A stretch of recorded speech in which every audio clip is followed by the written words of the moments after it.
Greetings and bienvenue, Midnight Crew. Thank you for returning to this broadcast. And welcome to new viewers joining us for the first time. If you like a video, then feel free to subscribe. Tunnel Stories Thread. Stories from underground. Tunnels, mines, caves, sewers, etc. Greentexts are welcome. They can be your own personal experiences, or just stories you've heard around before. Got anything good? I met a general contractor one day that told me that there were tunnel people living in a connection of sewers and prohibition tunnels under downtown Vancouver, Washington. He said that he stumbled upon them when working in the basement of a historic movie theater. He found an entrance to the tunnels under the stage. H says that there are crude wood buildings down there and that the tunnel people are very hostile. They're like hills that have eyes type of homeless people that have been living down there since after Prohibition. He offered to take me down there and said we would need shotguns. Never took him up on the offer. Since hearing the story, several people downtown have confirmed that there are in fact tunnels. The only alleged entrance I've seen is a wood-covered entrance facing the Columbia River, next to the Interstate 5 bridge. There's graffiti on it that just says "Entrance to Hell." Have this subway near home. Hang around it when I was about 13 with some friends. Has a really weird layout because the pedestrian walkway leading to the entrance is right by a road that would lead to a vehicle entrance. But when you reach the pedestrian entrance, the road entrance is just a brick wall. When you come out at the other side, there's a sharp 90-degree turn for pedestrians to go back up to ground level, but nowhere a vehicle could possibly go even if the entrance wasn't bricked up. It's just a meadow that's level with the road. Anyway, like I say, hang around this place with 3 friends on the meadow side. Friend goes for a piss one day, shouts that he's found something. Earth has come away from the side of the subway where the vehicle part is, and there's like a big railway sleeper running along it, partly exposed by the dirt, and the rest of it still covered. It's all rotted, and when he accidentally stood on it, he broke a chunk off. Try to look inside. It's a big open space behind the bricked-up wall that runs the length of the subway. Can't really see what's inside because it's too dark. Curiosity gets the better of us. Pool our resources. Have like £5. Go into town that's only a few minutes away. Buy a shitty torch for £3 and a pack of batteries. Get back to opening. Shine torch inside. It's too shit to really illuminate much. Convince friend he should go in. Tight squeeze even for skinny friend, but he gets inside. Says there's lots of junk piled up against the opening. Gives a running commentary on what he can see. Then it goes quiet. Comes running back, desperately trying to get out the opening. Pull him through. Says there's someone in there. Tell him to fuck off. He just got spooked. Arm comes out of the opening, flailing around. Shit ourselves and run away. No idea how they got inside because one part was bricked up. The other side we just uncovered half an hour before. Somehow a man seemed to be living inside the whole time. Forgot to mention that the subway isn't there now, nor is the vehicle part. They filled all of it in to make a car park and a road crossing. Street view doesn't go far enough back to find a pic. It was the weirdest thing though. I still have no idea how he could possibly have gotten inside. Even if he'd slipped in through the opening when we were in town, it was far too tight for a fully grown man to get through. My mate was still a child and not a big lad, and even he struggled. One side of it was the subway wall for pedestrians, and the other was a wall too. The only way in or out was through that opening. I still think about it when I pass by and wonder how the hell he got in there, along with all of the junk. The following is my description of my encounter with what I believe to be a cryptid predator. I have no idea what I encountered, but I believe it was some animal currently unknown to science. This occurred in 2012 while I was in the U.S. Army in Helmand Province, southern Afghanistan, in the late summer, around 5 months into our tour. A mission we were supposed to deploy on was changed the day before due to an operational incident, so I find the odds of a security leak very unlikely. We were dropped off at the far end of a mountain range and had to hike our way up while it was dark and wait up the top. It took us around 2 hours to reach the top of the mountains, if I recall correctly. The mission was to wait on top overnight and sleep for several hours, and before sunrise head down into the green zone, deep into enemy territory, in order to gain the element of surprise, and in order to assault Taliban positions. This was a very rural area and off the track. It would have been a difficult place for a civilian to reach. At some point during the night, I have no idea what time, but it was dark. My friend who was next to me nudged me awake and was looking in front of him at a cave entrance not far in front of us, perhaps 30 feet in front. I listened closely in order to hear what was going on, and noticed that I could hear the sound of what appeared to be a human baby crying. This confused me given the location. But several moments later, a terrifying thing happened. I noticed that the sound that I was hearing of the baby crying was on a loop, like maybe a 10-second loop, repeating over and over again. Suddenly a rush of terror came over me, and I immediately thought of some strange animal impersonating a vulnerable human, much like the way cats and birds can mimic human sounds. It repeated for maybe 5 to 10 minutes before stopping. Then nothing but eerie silence. No movement, no voices, nothing. To this day, I have no idea what it could have been. I really doubt it was the enemy forces, as the odds of them knowing we would be there given the last-minute change is unlikely. Plus, it would have been much easier to just attack us. I genuinely believe this was some unknown creature attempting to lure us down into the cave. I have no idea for what purpose, but I doubt that it was anything friendly. Every major U.S. city has thousands of people living underground in tunnels, and no one talks about them. They hold elections and have real estate and a society we never see right below ours. Pick-related is Las Vegas sewer. I've been in most of the Las Vegas drain tunnels and met some interesting people in them. Why did you go in them? Any wife material living down there? They probably appreciate living above ground a lot more than these spoiled surface dwellers. No wife material, mainly just junkies and people trying to avoid law enforcement. I used to go in the tunnels because I was a bored teenager and there's nothing to do in Vegas. I've gone into them a few times as an adult just to take pictures of sick-ass graph and to talk with crazy-ass people. I've had a few close encounters in the drains, and a few really, really weird encounters, but they're pretty sensationalized on places like YouTube. I took a VHS camcorder into a drain on Buffalo in Vegas, not one of the ones with homeless occupation, a little while ago just to film the graph and test the battery, drill battery LOL, on the camcorder. So I've got 4 that stand out and 2 of them are more funny than anything. I'll Greentext these like a goofy mofo. 1. Be me, 21 at the time. I've been hanging out with my friends. Let's call them Carl and M.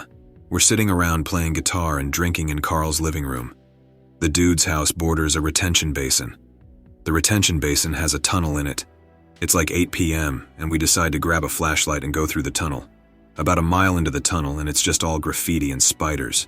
Carl sees a small side tunnel and points it out to us. Probably like 5 foot tall LOL. No way could any of us get through without ducking hardcore. I decide to yell into the tunnel. I yell, "Ollie, Ollie, oxen, free." A few seconds pass, and nothing. And then, a loud ass-banging noise, like someone hitting concrete with a stick. We're freaking out, but also too stupid to be super afraid. Carl yells, "Hey there, Delilah, what's it like in New York City?" Banging sound stops for a second. Ice cream truck music starts coming from the hole, starts to get louder. Louder. M is like, "I'm getting the hell out of here." We all sorta assume some homeless dude or taggers are messing with us and follow M out of the tunnel. Sit on a half wall near the tunnel for about a half an hour while M smokes. We see a scruffy-ass homeless dude walk out of the tunnel while we're sitting on the wall. We wave at him. 2. Be me, 16 at the time, in a drain tunnel over near Rainbow Library. This drain tunnel is sketchy, always has random broken laptops and phones in front of it. It's Halloween. I decided to go into the tunnel with my buddy Victor because I'm dumb, get about half a mile in or so. We see a mattress in someone's living area.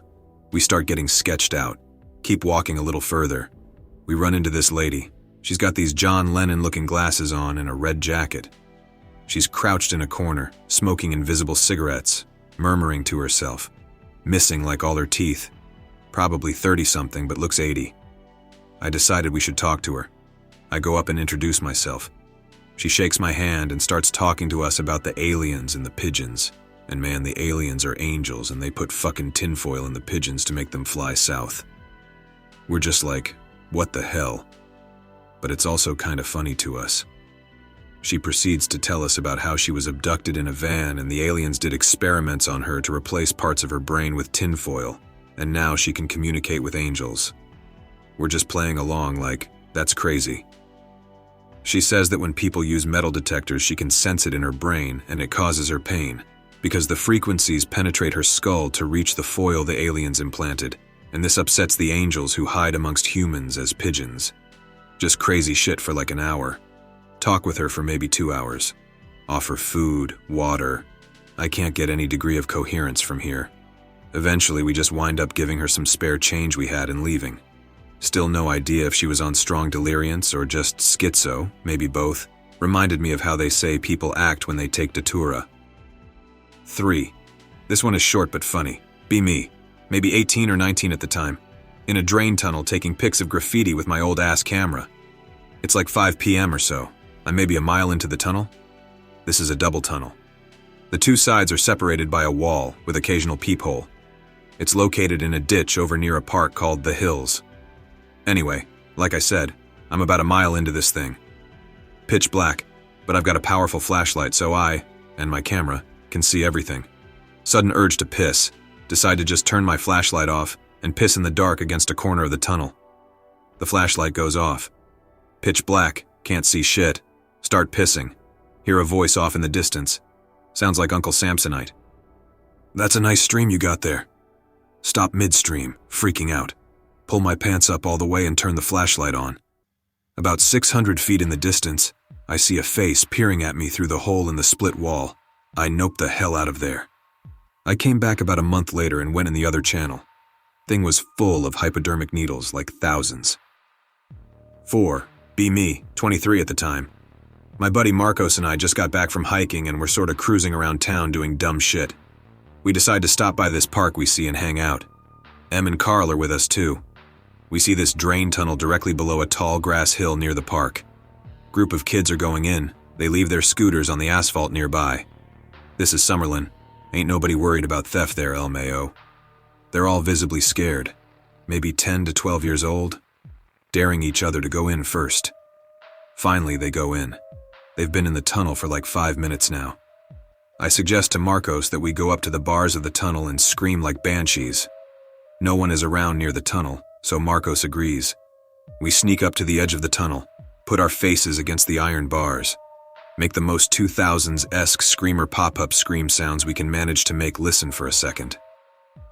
We hear the kids inside freaking out, yelling about skinwalkers and Slender Man. We run up the side of the hill, laughing our asses off. Watch the kids run out of the tunnel fast. We run over to the park. We're sitting at a bench. Em is smoking. Carl is talking random shit with Marcos and I. 4 visibly shaken kids run up to us. Guys, did you see someone go near the tunnels a few minutes ago? Nope. We didn't see anybody in that area. OMG, skinwalkers! We see them run away fast as hell towards their scooters. They ask 3 other people on the way to the scooters. The people all also tell them no. We're trying so hard not to fucking die laughing.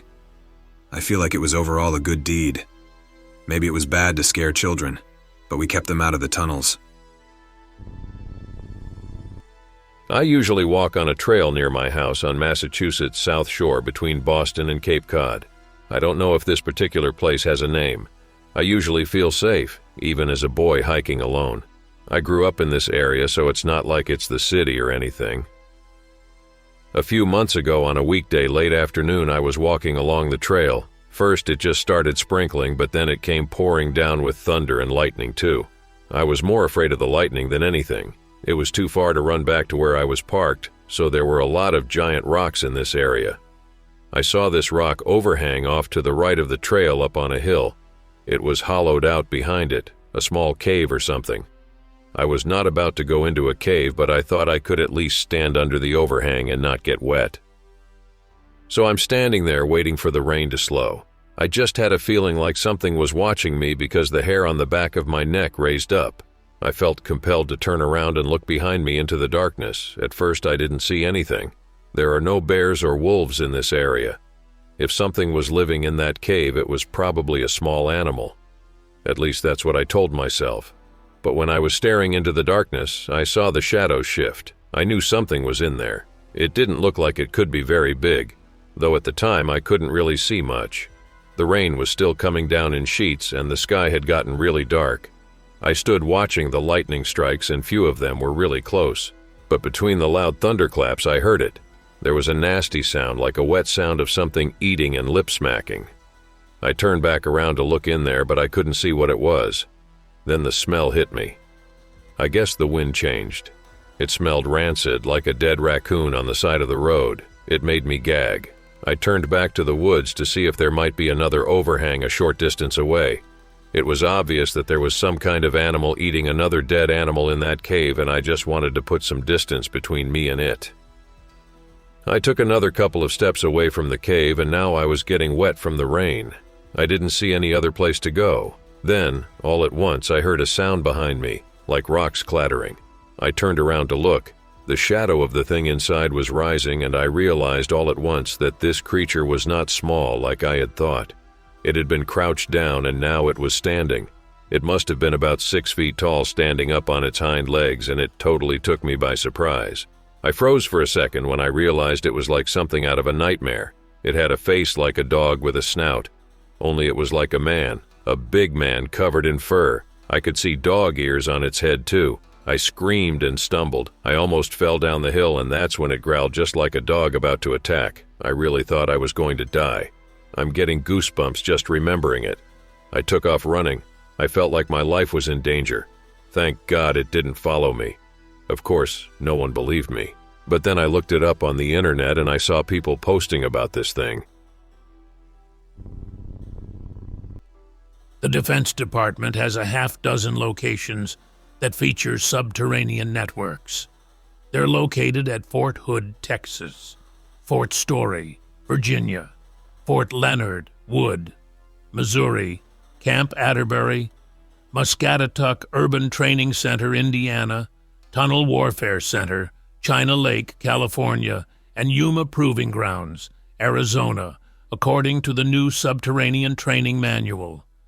Rather than sending infrastructure to these locations, units will build specially designed modular subterranean trainers created by the AWG in 2014. The completed maze-like structure is fashioned from 15 to 20 shipping containers, or connexes, and sits above ground. So they're training to take out greys, lizards, or ant-men. What the fuck is down there that we have to go get? Or is this some kind of inner Earth mission? The story goes that the underground tunnel networks are an ancient structure built by malicious entities, used to protect those entities and house them. Part of the structure is a host of caverns, where they keep humans as cattle to be cultivated. They're piled on top of each other, each bottom layer forming the rotten soil for the next layer to stew in. There's only a tiny little air supply in the form of a vent that leads to unused caves. Unused because federal authorities blocked access to them and maintained a cordon sanitaire in their general area. Over the last 8 years, there have been missions into these cave systems to confirm intel and evaluate potential rescue operations for those people. As well as doing recon duties for that purpose, they established maps and blueprints of the cave systems in order to secure the best possible route to the end goal, which is to exterminate the malicious entities living in the underground tunnel network. What they've found, besides trauma, is that all the subterranean cattle can't be saved. These malicious entities I speak of are the sort of creatures who use skin suits to mix and mingle with people. Some of them have successfully procreated with Neanderthals who escaped the hunt from modern man by hiding in the cave networks. This is why those procreations all look the same, as well as looking demonic. Thus goes the story. I'm just reciting what I've read. Be me. Be in a woods circa 2011 or 2012 in Birdstown, Tennessee, At family reunion weekend where we all get together every year where my family is from. I have some free time with my younger brother and ex-girlfriend. Decide to go to the cave nearby, Bunkum Cave, and explore.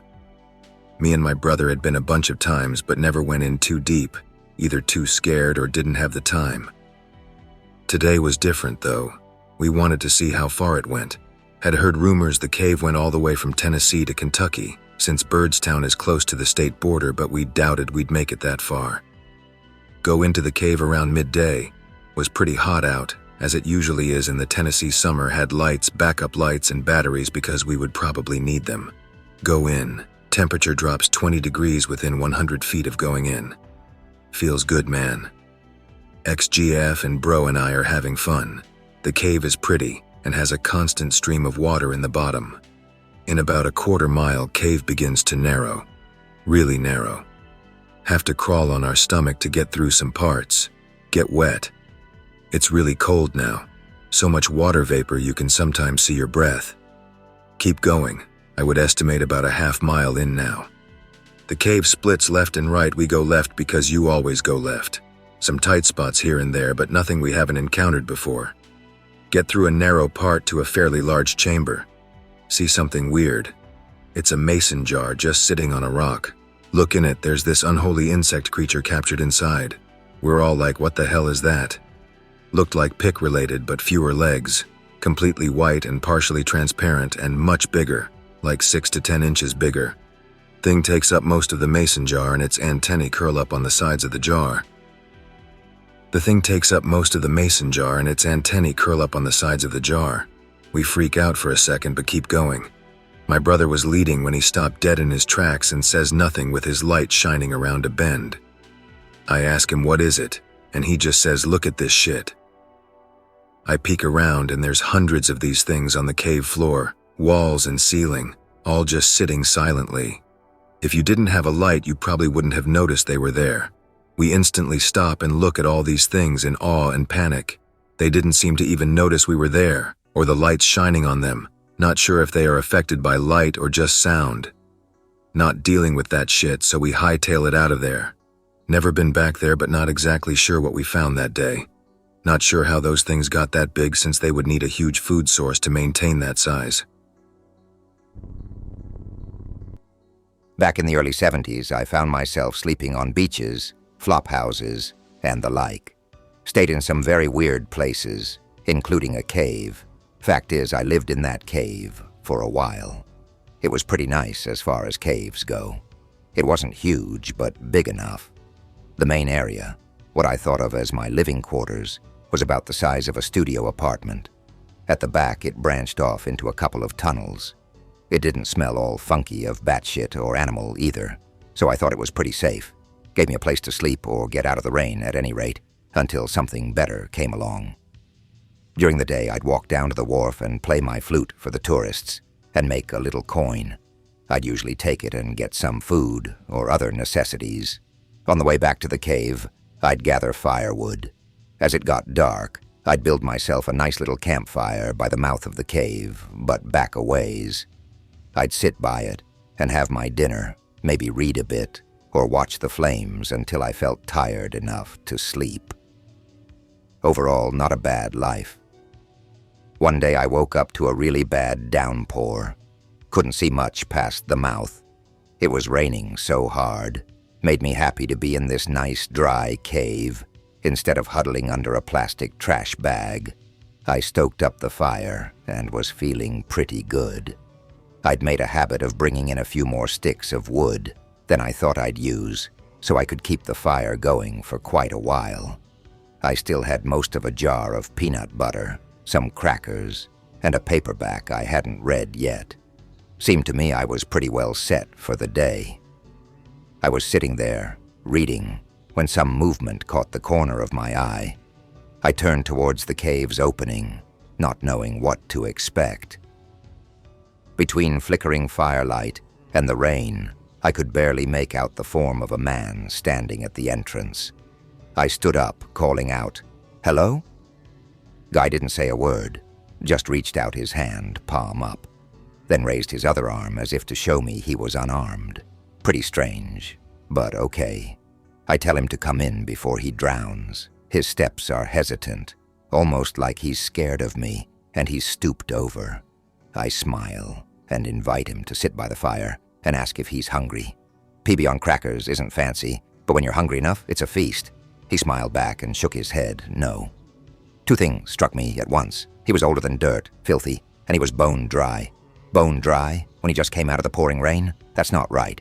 Rain is water. Water makes things wet, and this guy is dry.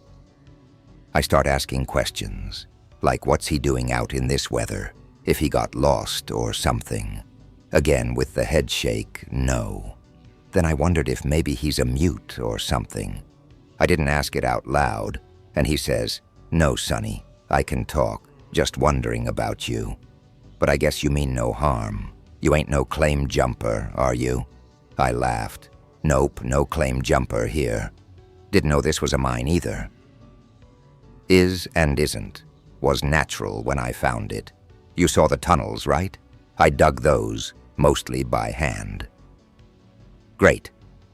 I just invited a lunatic to share my fire was my first thought, followed by just an old man having me on, followed by, how'd he know about those tunnels then? Maybe he's been here before. Nope, not crazy, and yep was here long before you were. Told you, it's my claim. I stared in disbelief. I had not spoken one word of what I was thinking aloud. Just then, there was the loudest clap of thunder, and my head turned instinctively towards the mouth as lightning lit up the outside. I must have jumped a foot when that thunder sounded. Laughing at myself, I turned back to where the old man sat, but he was gone. As old as he was, he couldn't have moved fast enough for me not to see him if he'd headed towards the back, and he sure didn't pass me going out. Looking for some thoughts on what might have happened to me circa 1997. Greentext incoming. Elementary school field trip for GATE class to Mammoth Cave. Excited to go, the group is a handful of gifted elementary kids, our teacher and a few parents as chaperones. They decide to take us on the historic tour, which is a normal tour, but with all adults holding lanterns and no big sweeping lights. Everything is amazing, loving it. We get to a room with a man that was long ago crushed by a huge rock. His skeleton is still there. Stare at him, not afraid, fascinated and empathetic. Time seems a bit slow. Look up and... The entire group, students, teachers, chaperones, and tour guide, are 150 to 200 feet ahead. I am in darkness. All the lanterns are too far away to see where I am. What happened? They were just here. Did they go forward or did I go back? I yell and they do not hear me. We are in a cave. They should hear me. Yell again. They do not realize I am gone. Terrified, wildly run toward them as fast as I can. Somehow I don't seem to be getting any closer. And then a man calmly walks from behind me, walks even though I was running. He is tall, kind of lit with a golden light. Even though he was normal, registered in my brain as normal, hard to explain, and though I have vivid memories of all this, I cannot recall his face. He doesn't look at me, but projects kindness as he passes. I look down as his lantern lights the ground ahead of me. Had been running straight for a bottomless pit. Would have absolutely run straight in. Look up and memory lapses here. I am back just behind the group in the light of their lanterns. Man is gone. No one noticed I was ever gone. This has haunted me for years. What could it have been? I'm missing time or space or both, right in the center of one of the most vivid memories of my childhood. I hope that you enjoyed tonight's broadcast. If you enjoyed tonight's story, then please subscribe to the channel as more Greentext will appear daily. A new broadcast will appear when the clock strikes midnight Central Time.